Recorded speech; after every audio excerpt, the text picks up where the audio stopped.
Thanks so much for coming. It's a Neil Gar production. And today we have Alan Steinfeld all the way from New York. You can give him a big hand. You got a lot of fans.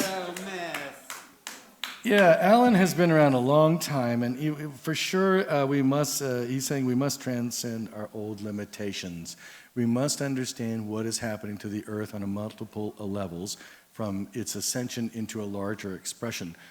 He has been not only an incredible talk show host who's traveled around the world, but he's also interviewed the best likes of best teachers in the business. People like Deepak Chopra, people like Bud Hopkins, Linda Moulton Howe, so many others. He's appeared in many conferences all over. I think you're going to find this next presentation startling and intelligent in the sense that he shows you what is happening to you on a multiple levels, from planetary, physical, mental, emotional. That's right, emotional. Brace for impact. This is Alan Steinfeld. Thank you, my friend. What a good guy that guy is.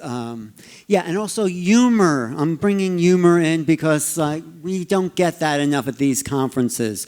So humor and the imagination is also a big part of that. And I'll start off with this quote by Terence McKenna, who was quite a genius, and he said, "We are part of a symbiotic relationship with something which disguises itself as extraterrestrials as to alarm us." Imagine what that could be if there weren't really extraterrestrials out there, but there was something beyond what we can imagine. This is where we're going into the future, beyond the limitations of what we've been told is true. There's so much more potential in each one of us, but we've been trapped into a box, into a limited way of thinking. So the question is, down how many roads among the stars must we propel ourselves in search of the final secret? The journey is difficult, immense at times, impossible, yet that will not deter us here, from attempting it. Because this is not our first rodeo. You know, we've been here lifetimes of lifetimes. It's like a lifetime is like a breath, like boom, you're there, and then you're not, and then you're back, and then you're not. And so we've collected that wisdom within the soul of all these journeys we've taken here on the human plane and maybe other planes.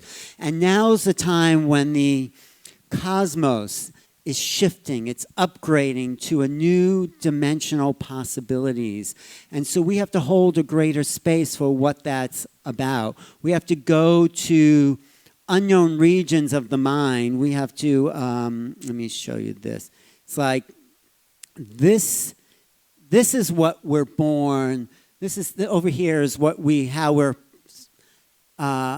created. This is our imagination as a child. And this is what we're taught in school, how to fit inside a box. This is the limitations of our education that is imposed upon us. To think that a child, imagine at 5 and 6 years old, are taught to discount their mind and their imagination and to think like this. To use half your brain. I mean, use 50%, just your left brain, and no creative imagination at all. This is our potential, and this is what we end up with. And just think of the crime against humanity that is to stop each of us from being the creators, the inventors of new realities. So we need to understand that there's something more to us. And so I go to the New Yorker magazine and look at what's going on there. There's this cartoon of this woman going through this wall. She goes, "Excuse me, honey, I'm going to another dimension. Do you need anything?" I like that. Or this is one of my favorite cartoons. This typical American guy, right? Beer belly, baseball cap, is standing on the ship. These two aliens are standing next to him. And this alien says to that alien, "You abducted him, you feed him." Oh. All right, that's enough humor there. Oh, well, I got one more. This little kid says to his father, "Yeah, I didn't believe in reincarnation when I was your age either." So That's the kind of humor we have to go into the future. Well, I have this one, which is the Zachariah Sitchin. These aliens are talking to this evolving primate and said, "You sure it's a good idea to inject that primate with some of this alien DNA?" And that is where we're at now. We are not of this earth totally. Our percentage of our genetics is not like anything on this planet. But we're told this is our evolution from apes to a guy sitting at the computer. That's where we're going. There's nothing else. This is the end point of our evolution. This guy sitting over in the computer. But no, what's that? The whole thing is a lie, right? Exactly. But that's what we're taught in school. And you know what? If you don't believe that, you're ridiculed, you're made fun of, you're thrown out of school, you're saying you don't believe in science.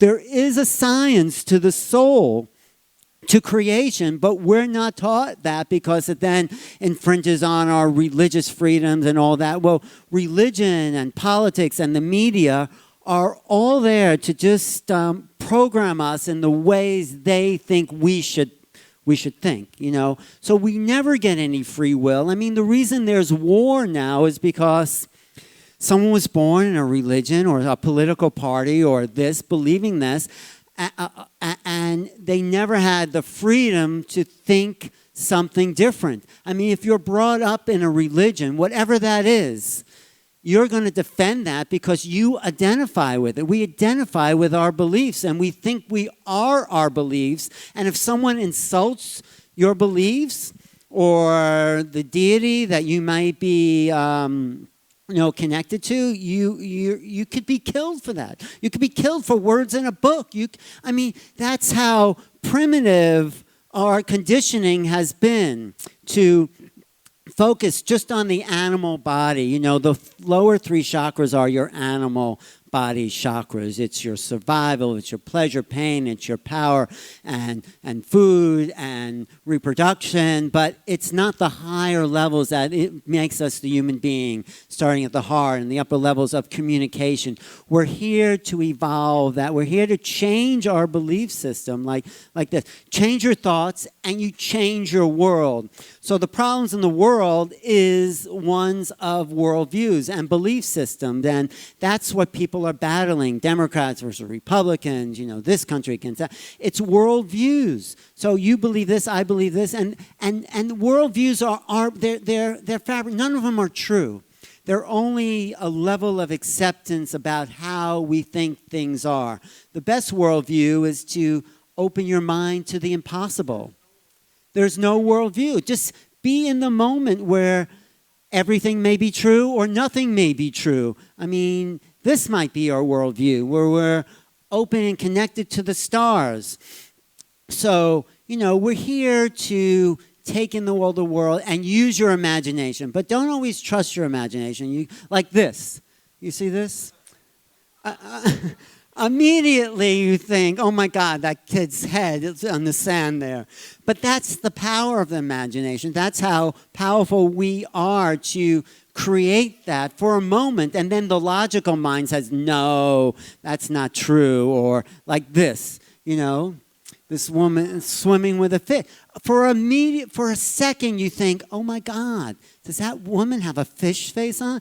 But, so it hasn't died, and if you can laugh at that, it means your imagination is still alive. It's still potential to create something new. This is a quote I was talking about. When you call yourself an Indian or a Muslim or Christian or European or anything else, you're being violent. You see why it's violent? Because you're separating yourself from the rest of humanity. And when you separate yourself by your belief, your nationality, tradition, it breeds violence. I'm this and you're that, and therefore we're not getting it along. So when a person is seeking to understand violence, does not belong to any country or any religion or any political party.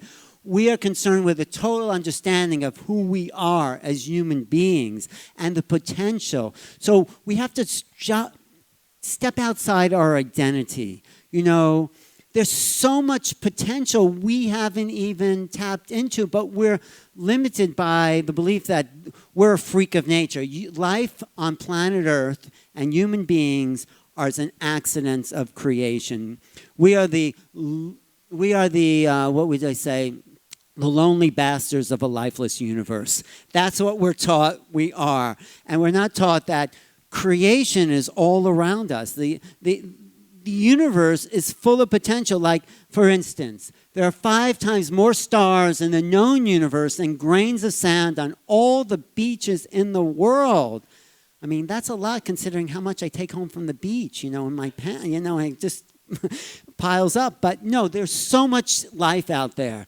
There's so much that we have yet to discover and explore, but we're trapped in these roles, these parts of our conditioning, and thinking that we're limited. So you see, the brain, we are bound by man's bound perceptions are not bounded by the organs.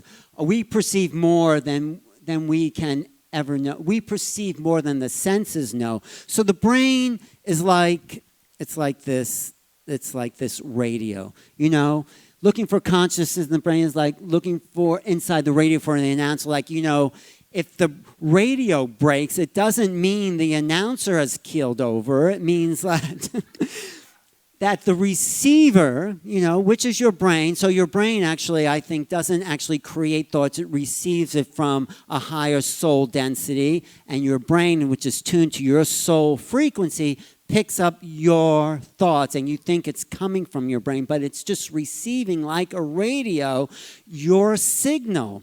And so we're sending and receiving as well. Our brain receives it and it sends it. I could send a thought to you, but it's directed to your field. So it's really the field that taps into receiving it. This is like a picture of Alex Gray, who I really like. Too bad you can't see a little better. But we are all receiving this energetic flow. I mean, Tesla said that too. I mean, my brain is only a receiver. In the universe, there's core from which we obtain knowledge, strength, and inspiration.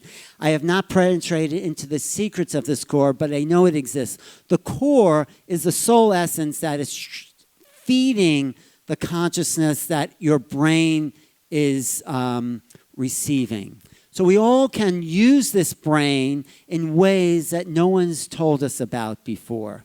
We can all use the power of our mind and the imagination to stretch beyond the limitations of what we've been told. And we'll do a demonstration right here, okay? So the idea is to just close your eyes, because that's how we start to tune in, and feel your feet on the floor. And the idea is to feel your feet there, to put your power of your consciousness on the bottom of your feet. Right. Did you feel it? We all just did this? We just did this together and we felt this. Okay, good. Now put the power of your consciousness in your heart. Good. You feel us drop in? Now expand that out a little bit and breathe in. Breathe out. Now put the power of that consciousness on the top of your head, actually, right on your crown. Put it there. And now let's move that power of consciousness right to the ceiling. Float up there for a while. Breathe in. And we're all floating on the ceiling.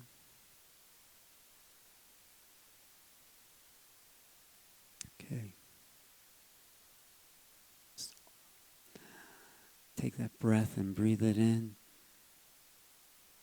So now take that consciousness which is on the ceiling, project it out to the Pleiades. Feel how the room just shifted. Or out there.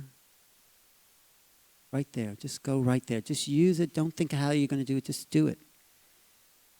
Okay.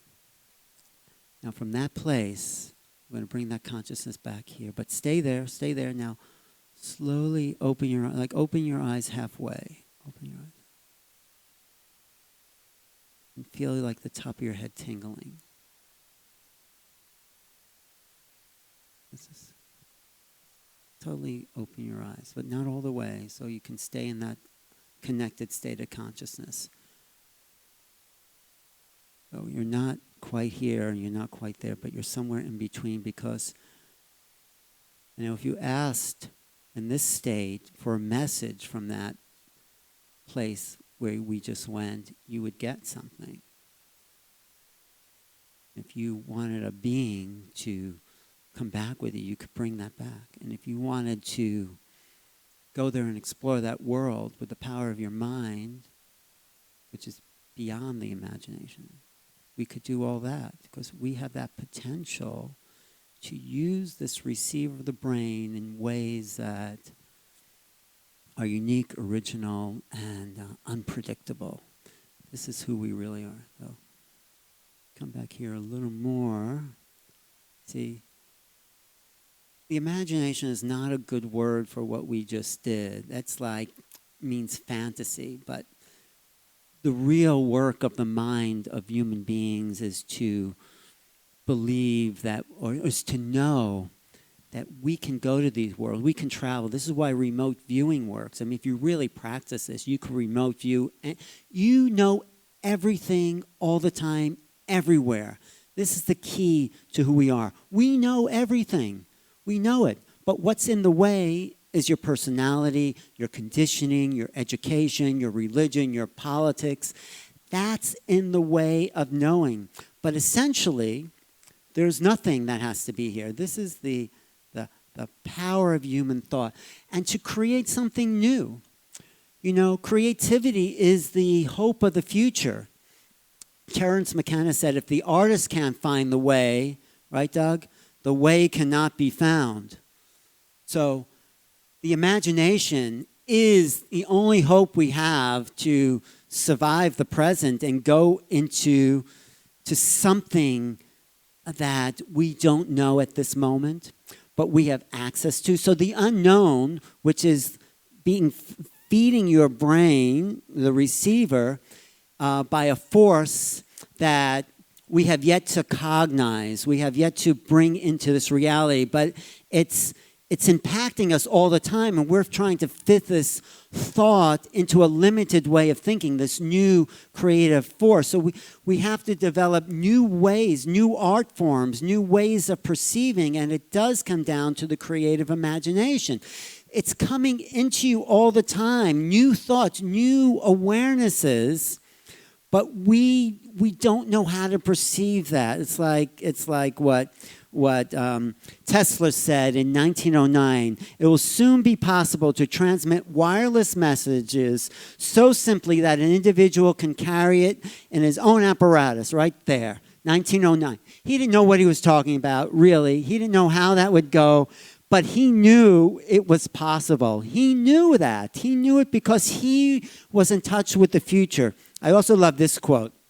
H.G. Wells, a time is close at hand when any student in any part of the world will be able to sit with his or her own projector in their own study and at their own convenience examine any book, any document in exact replica. 1938. No idea how that was going to happen, but he knew that would happen. He just saw it. And so what are you seeing? What are we seeing that we're thinking is impossible? Teleportation? No, that's not impossible. They can already, according to Hal Puthoff in my interview with him, he said we can teleport properties of atoms from one atom to another beyond the speed of light. We can teleport that. So it's just an atom, but an atom is just a property having a particular property. So if we can teleport properties, how soon will it be till we teleport the properties of this human specimen somewhere else? I mean, I don't know how that's going to happen, but it is going to happen because we thought about that. So we are right now, this is a discus thrower. This is a great metaphor for where we're at. In order to throw that disc as far as it can, it has to go back. So we're as low and as stuck and as dense as we can possibly be, you know. That's how far we're going to go. That, you know, the 20th century killed more people ever. Like what, 100 million people were killed in war in the 20th century? So that's how dense we've been. So this is our last chance for density right here, okay? Get it in because we're going to be propelled into an unfathomable future based on the geniuses, on the creative geniuses that are coming to the planet now, they're being born, that are being activated in each one of us as the ascension frequencies start to activate the greater part of our brain to open up new neural nets of understanding, to create new thought. We're being activated as we move into this greater galactic spin, and the forces from the center of the galaxy are creating new DMT neural pathways that don't have to do with taking drugs, but have to do with endogenous DMT faculties and other chemicals that we have yet to identify that create new neural nets, that create new creative potentials. So that's what we're coming into, but we need the mind to understand, to cognize what I call new realities. I'll give you an example like this. You know what this is? Well, if you never saw a horse's head, you wouldn't know what that is.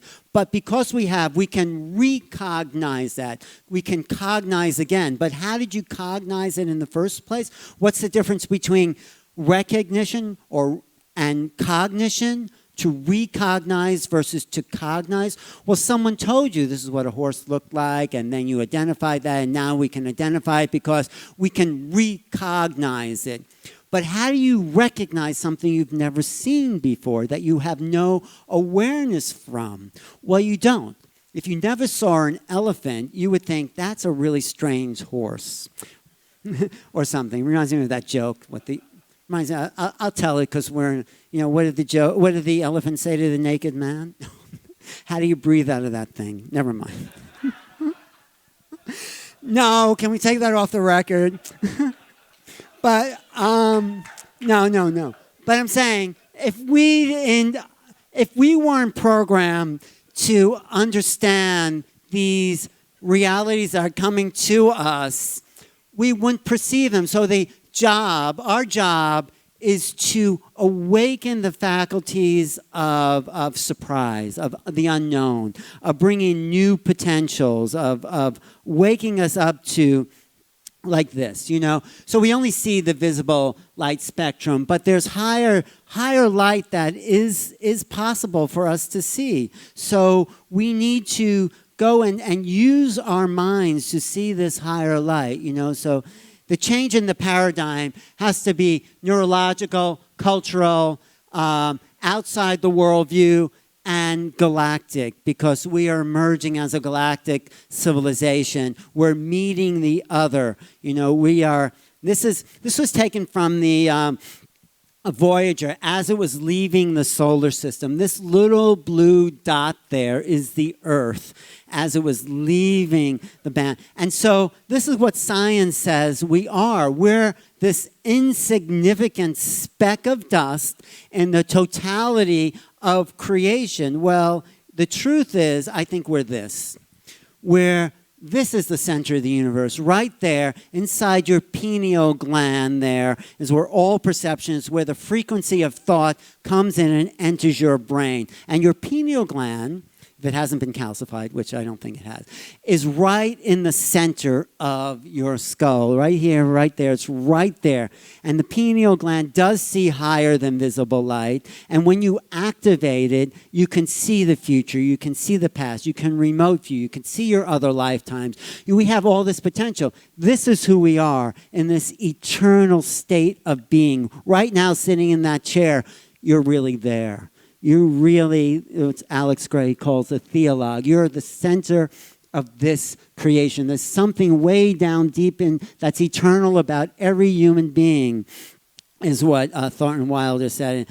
But we're taught with this. We're taught we're just three-dimensional. It's all what exists is only what you can touch, taste, hear, see, or smell. That's all of reality to Western science. So the only goal of this kind of science is this: join a hilarious venture of a lifetime. Work, buy, consume, die. This is what we're told. This is exactly what we're told. But, or if you're a little more evolved, you might think that you're your emotions, right? It's what's real. So, You could be walking across the street on your cell phone because it doesn't really matter about the body because you're in your emotional body, which is the most real. You know, your emotions, your anger, your fear, your disgust, your sadness, your surprise, your happiness. These are the only things that are really important to most people. This is what I call the fourth dimensional world. You know, this is the world that most of us value because we are what you feel yourself to be, and you identify with your feelings, and you become addicted to your feelings. You all know people who are angry, right? Well, anger is a chemical, and so those chemicals are being activated by situation. And you know, these people are always looking for an excuse to be angry.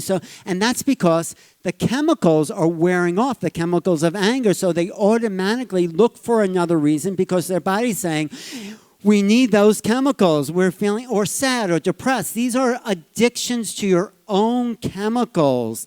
And if we don't know it, we're run by those chemical emotions.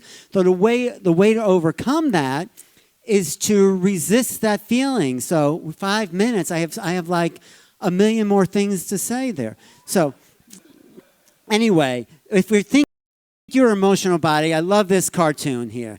This drunk guy is sitting at the bar, yelling at the bartender and says, "Hey pal, you have no idea who I think I am." That's all our cases with the emotional body.